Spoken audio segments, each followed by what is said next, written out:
Fascist হাসিনার সময় জনাব তারেক রহমান সাহেবের বিরুদ্ধে মোট ৬৮টার মতো প্লাস মাইনাস হবে মানহানির মামলা দায়ের করা হয়েছিল। সেই মানহানির মামলা দায়ের করার পরে যিনি বাদী ছিলেন কোনোদিনও সেই মামলার নিজেও সাক্ষ্য দেননি, বা যারা মামলার সময় সাক্ষী বানিয়েছিলেন তারাও সাক্ষী দিতে আসেননি, যে কারণে আইনি প্রক্রিয়ার মাধ্যমে সমস্ত মানহানির মামলাগুলো আদালত খারিজ করে দিয়েছেন। তো সব কিছু মিলিয়ে এখন একটা মামলা জনাব তারেক রহমান সাহেবের পেন্ডিং আছে, সেটা হলো দুর্নীতি দমন কমিশন কর্তৃক দায়েরকৃত একটা মামলা, যে মামলা তড়িঘড়ি করে একটা সাজা দিয়েছিল এবং যে মামলায় টোটাল ৫৬ জন সাক্ষী ছিল, ৫৬ জনের মধ্যে মাত্র ১৯ জনের সাক্ষ্য নেওয়া হয়েছিল। এবং আপনারাই মিডিয়ার মাধ্যমে প্রকাশ করেছেন যে তড়িঘড়ি করে রায় দেওয়ার জন্য মোমবাতি জ্বালিয়ে রাতে সেই মামলার বিচার কার্য পরিচালনা করা হয়েছিল। অর্থাৎ ডক্টর জুবাইদুর রহমান ম্যাডামও এই মামলায় ৩ বছরের সাজাপ্রাপ্ত আদালত দিয়েছেন, যেটা আমাদের রাজনৈতিক যোদ্ধা বা সমাজকর্মী এবং প্রাজ্ঞজনের ভাষায় ইট ওয়াজ এ ডিক্টেটেড জাজমেন্ট। তো সেই ডিক্টেটেড জাজমেন্টের ব্যাপারে আমরা আইনগত প্রক্রিয়া, প্রচলিত আইন, সিআরপিসি, সংবিধানকে ফলো করে কার্যকরী পদক্ষেপ নিব।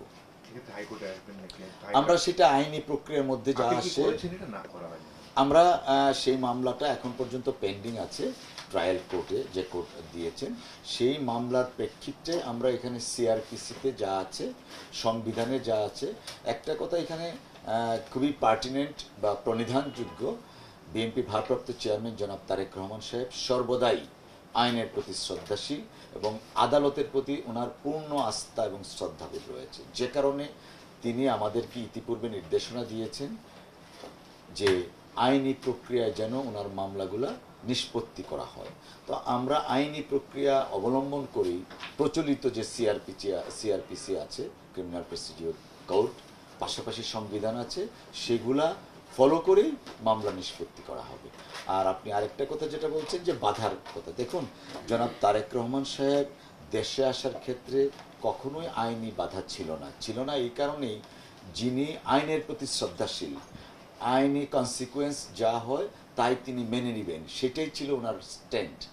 বাট আপনারা জানেন দেশে আইনের শাসনের নামে অপশাসন হয়েছিল এবং ইচ্ছাকৃতভাবে জনাব তারেক রহমান সাহেবকে মেলাইন করার জন্য পলাতক শেখ হাসিনা প্রকাশ্য জনসভায় তুই তুকারি করে কথা বলেছেন।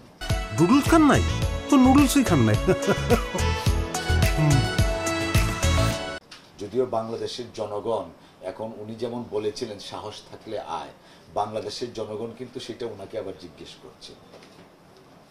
পাশাপাশি উনি তো আইনের প্রতি সাংঘাতিক শ্রদ্ধাশীল ছিলেন। শেখ হাসিনা ওয়াজেদ তত্ত্বাবধায়ক সরকারের প্রশ্নে তিনি বলতেন যে আদালতের সিদ্ধান্ত, বেগম খালেদা জিয়ার মরণাপন্ন তখন বলতেন আদালতের সিদ্ধান্ত। তো এখন তো সেই আদালতই আছে, সেই আদালতই তো আছে, সেই আদালত থাকা অবস্থায় শেখ হাসিনার উচিত হবে যত তাড়াতাড়ি সম্ভব আদালতে আত্মসমর্পণ করা, কারণ উনার আদালত উনার মতোই আছেন। আদালত উনার অত্যন্ত বিশ্বস্ত জায়গা, আদালতের মাধ্যমেই তিনি ওনার ফেসিজমকে প্রয়াস প্রতিষ্ঠিত করেছিলেন, প্রলম্বিত করেছিলেন। সেই আদালতই তো এখন আছেন, সেই মাননীয় বিচারপতিরাই তো আছেন, সেই বিচারকরাই তো আছেন। তো আমরা আহ্বান জানাবো উনি যেন আইনের অধীনে আসেন, যেভাবে তিনি আস্ফালন করে জনাব তারেক রহমান সাহেবের ব্যাপারে বলেছিলেন। আমরা বিএনপির পক্ষ থেকে এই ধরনের কথা বলবো না, আমরা অত্যন্ত বিনয়ের সাথে অনুরোধ জানাবো তিনি যেন দেশে এসে আইনের মুখোমুখি হন এবং আমরাও চাই ওনার ন্যায় বিচার হোক।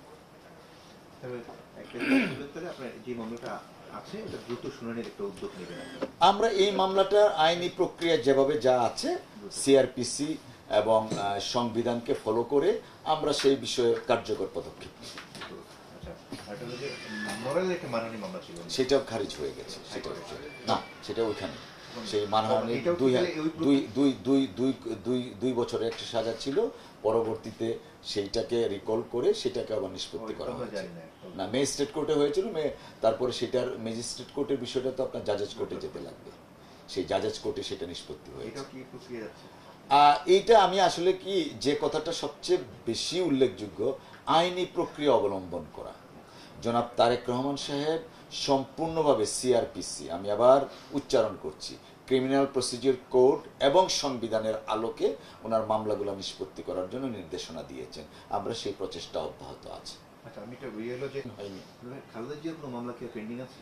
দেশনেত্রী বেগম খালেদা জিয়ার কোনো মামলায় পেন্ডিং নেই, যদিও মহামান্য রাষ্ট্রপতি ওনার 2টা মামলায় সাজা মওকুফ করেছিলেন, যেহেতু তিনি আইনের শাসনে বিশ্বাসী, যে কারণে সেই 2টা মামলাও আইনি প্রক্রিয়ায় আমরা মহামান্য সুপ্রিম কোর্ট থেকে খালাস পেয়েছেন।